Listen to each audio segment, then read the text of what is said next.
Hello শিক্ষার্থী বন্ধুরা, progressive টিউটোরিয়ালে তোমাদের সকলকে স্বাগত। আজকে তোমাদের আলোচনা করব অপাদান তৎপুরুষ সমাস।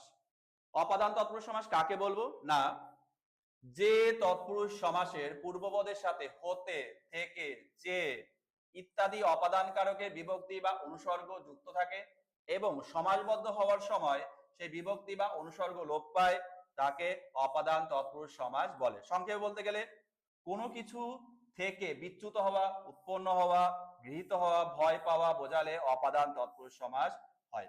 আমরা সংক্ষেপে বলতে পারি কি, যে তৎপুরুষ সমাসে অপাদান কারকের যে পদগুলো রয়েছে সেই পদটা যদি পদ বা অনুসর্গ রয়েছে সেই অনুসর্গটা যদি সম্পূর্ণরূপে কি হয়, লুপ্ত হয়, তখন সেটা হয়ে যাবে অপাদান তৎপুরুষ সমাস। আমরা একটু উদাহরণ দিয়ে বোঝানো যেতে পারে ব্যাপারটা। লোক থেকে ভয়, লোক ভয়, এখানে থেকে দেখতে পাচ্ছ অনুসর্গ রয়েছে, থেকেটা কি হয়ে গেছে, লুপ্ত হয়ে গেছে। বাঘ থেকে ভয়, বাঘ ভয়, এই বাঘ থেকেটা কি হয়ে যাচ্ছে, লুপ্ত হয়ে যাচ্ছে। জেল হতে পলাতক, জেল পলাতক, হতেটা কি হয়ে যাচ্ছে, লুপ্ত হয়ে যাচ্ছে। মেঘ থেকে মুক্ত, দেখো মেঘ থেকে মুক্ত, থেকেটা কি হয়েছে, মেঘ মুক্ত, থেকে লুপ্ত হয়ে যাচ্ছে। বিলাত হতে ফেরত, বিলাত ফেরত, হতেটা কি হয়ে যাচ্ছে। তারপর যদি বলি আমি জলাতঙ্ক, জল হইতে আতঙ্ক সমান সমান জলাতঙ্ক, হইতে কি হয়ে যাচ্ছে, লোপ হয়ে যাচ্ছে।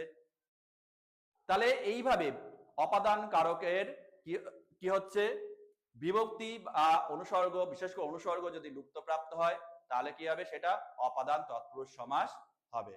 তাহলে তোমরা খুব সহজে বুঝতে পারলে। আমার চ্যানেলটা অবশ্যই সাবস্ক্রাইব করবে, পাশে থাকা বেল আইকনটা অবশ্যই চাপ দেবে এবং কমেন্ট শেয়ার করতে যেন ভুলো না। ধন্যবাদ।